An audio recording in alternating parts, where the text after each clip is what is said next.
Let's take you now to the Eastern Cape in Gqeberha, where trade and connecting various countries in the form of the World Trade Order has been highlighted as a priority in a G20 ministerial meeting that was held in Gqeberha in October this year. And bring in Kim Daniels. Kim, a very good afternoon to you. Just perhaps give us some of the highlights that were discussed in the World Trade Order. Good morning, or good afternoon rather, Unati. Before I get into that, I just want our viewers to see where we are standing right now. This is the Ngqura container terminal. This is one of our ports here in South Africa, in our terminals in South Africa, in Nelson Mandela Bay. It's one of the deepest that we have in the country. And you know, this essentially means that bigger ships can come in, more containers can get loaded and offloaded, which ultimately it is for the betterment of the economy. And this is one of the things that was brought up at this working group that you speak about, where they spoke about the World Trade Order, where they spoke about prioritizing trade to connect the world, where they were looking, or focused rather, on points of investment, of infrastructure, creating a cleaner and greener terminal and ports area. And I'm joined now by the terminal manager, Mr. Gqeberha. Sir, thank you so much for joining us. As I mentioned, world-class port that we have here. But can you maybe mention some of the key challenges that this terminal and other terminals in South Africa, ones that you maybe look over, that you hope the G20, will bring up in addressing? Good afternoon, Kim, and the viewers at home. Yeah, so G20 Summit, we're hoping that the challenges that we have in South Africa, in our ports in general, is the issue of equipment, aging equipment, that we've had for so long.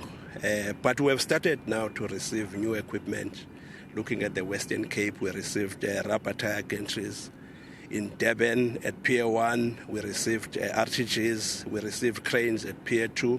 Even here in the Eastern Cape, we received a new crane at our port, our PE port.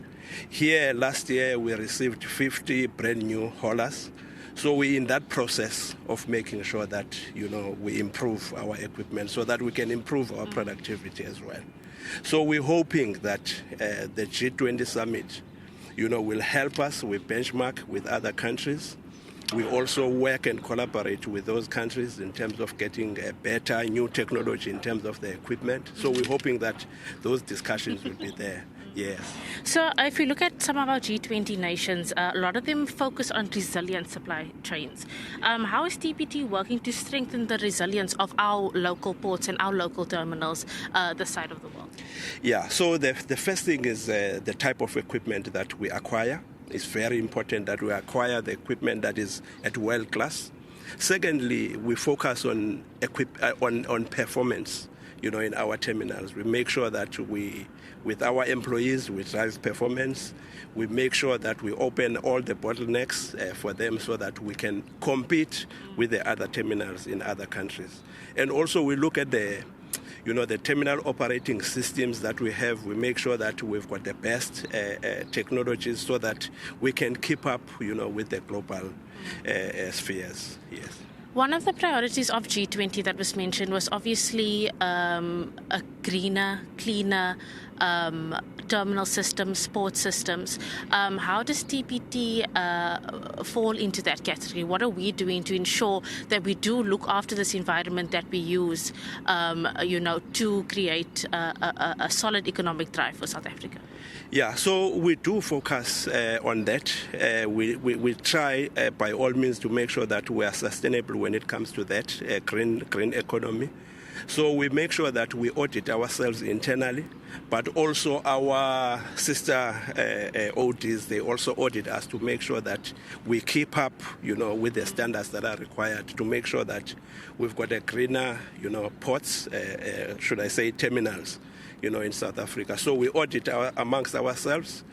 Even our safety colleagues, they make sure that they keep us honest in terms of making sure that the environment is clean, You know, I mean, if you look at NCT where we situated, you know, you can look around. We make sure that we keep this environment as it was before we actually built the port here. I mean, the terminal here. And then lastly, sir, it's obviously the big G20 happening this weekend.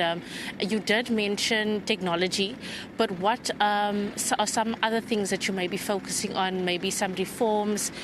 Because, you know, decisions made at such meetings or legislations put in place can change the way that things operate here on the ground. So what are some things that are you hoping to look forward to? Okay, so the commodities that we service in the Eastern Cape. One is the automotive, you know, which connects, you know, the country. So if you look at East London, we've got a OEM that is in East London. We've got an OEM that is in Gqeberha. We've got OEM that is in Newton Hague. So that is one commodity. Then we've got manganese that is coming through the Eastern Cape.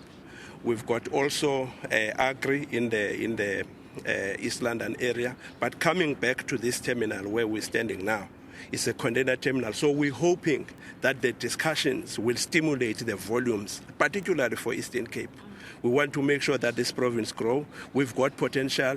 As you mentioned, we've got a deepest terminal, you know, in the country. So that's a potential for us, you know, to improve.